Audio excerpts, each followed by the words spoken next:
What's up guys, NepentheZ here and welcome back to another episode of the best team in FIFA. Of course, this is episode number 1 for FIFA 16, and if you're thinking, my god, you sound like shit, that's because I feel like shit, and I look like shit, and I sound like shit. But if you could drop a thumbs up on the video anyway, that would be absolutely awesome. Now, the best team in FIFA is a series where basically I take teams that either you guys love or that I love and do a review on the team and see if it is eligible to basically be considered the best team in FIFA. Today I've got a team that is based heavily around my favourite team in FIFA 15. There's a few changes that I've made based on the gameplay styles and differences within FIFA 15. I think you guys are going to like the team. Of course, I understand that I'm playing with a very good team right now against people who don't necessarily have very good teams and don't have the money to get the very good teams. Now, how I've got this team is I've basically invested a lot of money in FIFA points, and with those FIFA points, I've packed the players. With the coins I've got from discards, I've bought the players. So my team is very, very good. It's very, very strong. But this episode is more about setting the series away and also figuring out the formation and players and play styles that work for me, not necessarily that work against my opponent, because in my opinion that's more important for you to find a team that suits you and your style of play than it is to find a team that beats an individual opponent at any specific time during the year. So this is the team. Yes, it is insane. We have got Ribery, Suarez and Gareth Bale up front with Rakitic, Modric and Vidal in midfield. I've got Boateng, Pepe, Danilo and Alba in defence with Manuel Neuer in goal. So the reason why I went for these players is because Gareth Bale, of course you guys know, I absolutely love Gareth Bale. He's got an insane card again this year. Ribery, the 5-star skills, the skills are back, man. I know maybe not the body feint and maybe not the few of the skills that were good in FIFA 15, but skills are back. You'll see throughout the year as the game develops that people just... I've been getting destroyed a few times with skill moves, and it's good to see that they're back. So we've got Suarez up front. Of course, he's got a great card. Shooting is so important for your attackers this year as well. So 88 shooting should mean that he's going to be an absolute god up front.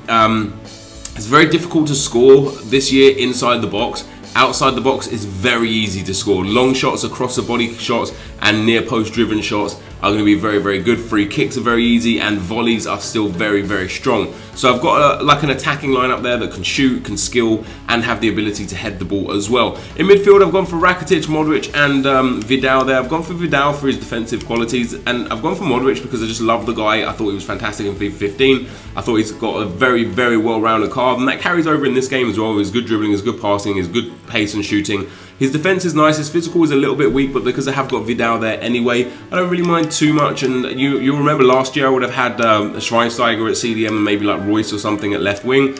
We've gone for the other side this time. Vidal is unbelievable in this game, and I'm glad he's in the Bundesliga and we've got him there. And I've gone for Rakitic in midfield because once again, he's just a creative midfielder. Passing is very, very important in this game this year. All three of my midfielders have very good passing, and you're going to see that through the episode how important that is. And then in defence, I've gone for the powerhouses as per usual. Boateng with that 79 pace, 87 defending, 84 physical. Pepe with that 73 pace, 86 defending, 83 physical. Danilo with a very well-rounded card. Alba, the best left back in the game, and Neuer, the best goalkeeper in the game. This is the team we've gone for. So for the instructions, guys, this is what I set up in the instructions. You want to get your left backs to go for stay back while attacking. You want to go for your right back to go stay back while attacking. You want to leave the rest of that the same. You want to go for your two midfielders now. Get Vidal to stay back while attacking because he's the defensive minded, and I want to go for him aggressive interceptions. Now interceptions are so crazy good in this game that if you don't put too many because you'll get high pressure and you end up getting caught out. But you want to put a few players on aggressive interceptions to try and really win the ball back in the midfield and defensive areas, and Vidal for me is one of those. Modric stays on balanced attack because he's not the greatest CDM anyway, so I don't mind him going forward, and Rakitic of course I want to go forward. Then for the wingers, we want to go to cut inside and get in behind, just like in FIFA 15. It's exactly the same, and for Bale as well, we want to go cut inside and get in behind. So that is the team and the instructions, guys. Let's get into the gameplay. Okay guys, as we go into the gameplay, as per usual, I'm going to show you the teams that come up against and the goals that are scored. Now I think I've actually got 6 games in this video. I played a few extra just because there was a few games that just disconnected randomly.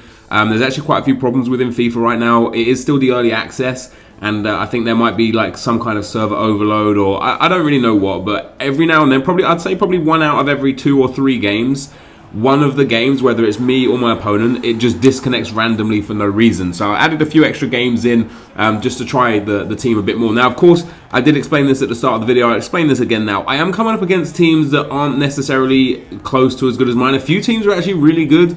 a few teams with really bad bronze starter pack teams, like the one that you see on the screen now, because I'm coming up against players that have just got the early access. Maybe this is their first game. I actually played a few Division 10 games and a few Cup games for the simple fact that I was trying to figure out which one would give me the most difficult opponent, because this is for the best team in FIFA. This is me trying to experience how the team plays, but also how the game plays and against my opponents. So we'll use this, the best team in FIFA, as a way to figure out, probably for the first sort of 5 to 10 episodes, as a way to figure out whether the formation and the players are good for us rather than whether they're good for against our opponent. Because you might find that you've got a team that you absolutely love and you still lose a couple of games with it, but the team plays really well and it just needs to be tweaked here or there. And I found that with this team. This team was obviously unbelievable. It's got some crazy good players in it. What I was surprised at was the fact that Ribery and Bale scored a lot of goals. Suarez, I think, only gets 2 goals in all 6 games, and in fact, I played a lot more games off camera and off stream and stuff with him. He scored for me 4 goals in 15 games with just like 2 assists. He really doesn't get involved. It's probably the formation. I'm not going to go and say it's Suarez because his card is ridiculous. He's got 4-star, 4-star. You know, he's a lot of fun to use. And in last year's game, for me, he was one of the most clinical finishers. In this year's game, it doesn't seem to be so. I've been playing with a different formation with Benzema up front, and Benzema bangs him in as a solo striker, and Suarez doesn't get close. So it's either his work rates or perhaps the specific formation. I played... this is the 4-3-3-3, which is a fantastic formation. I played the 4-3-2-1 with Benzema at striker, and Benzema does a really good job. So maybe it's the slight change in formation. Maybe it's the slight change in work rates between the 2 strikers. But Suarez was really disappointing. But Bale and Ribery really carried this team.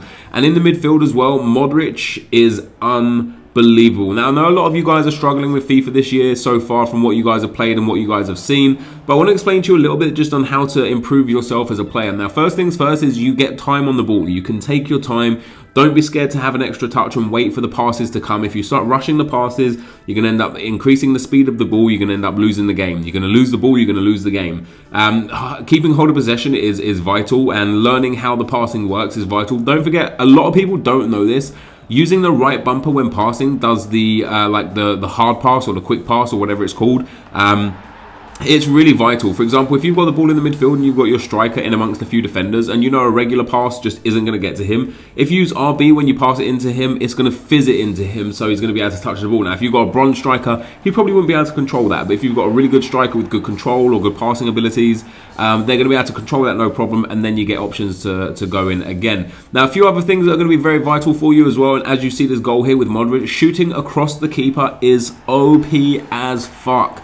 Make sure you get your shots across the keeper, especially from outside the box. Inside the box, near post is OP still, and you can go across the keeper. Chipping is still quite a good way to score, and cutbacks seem to be back this year again. But if you can't get into the box, if you're struggling to create chances inside the box, then those cross the keeper shots are just dumb. Look at that from Danilo. What a great goal that is. Cross the body of the keeper, over the keeper, loops in the top corner, and that is a fantastic goal. And that honestly is how I scored the majority of my goals. If it wasn't a near post shot like you just saw there with Bale, then it was a cross the body shot. Headers are back, headers are pretty good. Chip shots are pretty good. Volleys are very, very good. It's a shame that you never get into a position where you can actually volley the ball, or rarely get into a position where you can volley the ball. As you can see there, another near post shot with Bale. Is just because of the way the game is, but you'll see one of the last goals that I scored will be a volley from Ribery that is an absolute worldie. But going back to this team, like I said, you know, I'm not really coming up against the greatest of opponents. Is this a true test of what the best team in FIFA about is? Of course it is. You know, even in a month's time or 2 months' time, I'm still not going to be necessarily coming up against the best teams in the game. I could quite easily be coming up against trash teams even in 6 months' time. You know, there's no guarantee you're always going to come up against a good team, and right now there's no point trying to work my way up the divisions because there's nobody up the divisions. It's not like if I get to Division 1 I'm going to be playing harder opponents. It's just not the way it goes. So in terms of the formation, I like the formation a lot. The ability to utilize the midfield is good. As I said before, passing is so vital in this game this year that having 5 men in midfield, which is essentially what I've got here, is so important. So I've obviously got the 3 centre midfielders, and having Bale and Ribery act as wingers instead of forwards is really, really important. I think formations like the 4-5-1 and the 3-5-2 will be very, very good this year, as you see me score yet another cross-body shot. Now, this is the goal I was talking about with Ribery. Look at that, bang, on the volley, across the keeper. Absolutely stunning goal. The 4-3-3-3 is good. I tried the 4-1-2-1-2. I wasn't overly impressed with it. It seems like a nice formation, but I personally think having 5 midfielders in the team is going to be what's really important this year. So 3-5-2 I think is going to make a huge comeback. The 4-5-1 I think is going to be good. The 4-2-3-1 I think is going to be good. And then anything like the 4-3-3 or the 4-3-2-1, I think they're just going to be good. Having 3 central midfielders because of how important the passing and the movement is this year, I think that's going to be really, really important. So this is probably the best team we came up against in the game there against a guy called Wubba Dub, I do believe his name was. And he makes a catastrophic mistake here. You see how he just hangs onto the ball for a bit too long, makes the wrong choice of pass, and the choice of pass here this year is very, very important. And once again, when you get into the box, guys, you want to be going near post. Every goal you see me score from inside the box is near post. Every goal you see me score from outside the box is across keeper far post. Keep that in mind, guys, when you are playing this game. It will help you out massively. As you see there, I scored 7 goals in the 6 games with Bale, got 4 in 13 with Suarez, and 4 in 6 with Ribery. This is the end of the video though, guys, so if you did enjoy this, be sure to leave a like, rating, comment, and subscribe to my channel if you haven't already. But for now, guys, I'm out. Peace!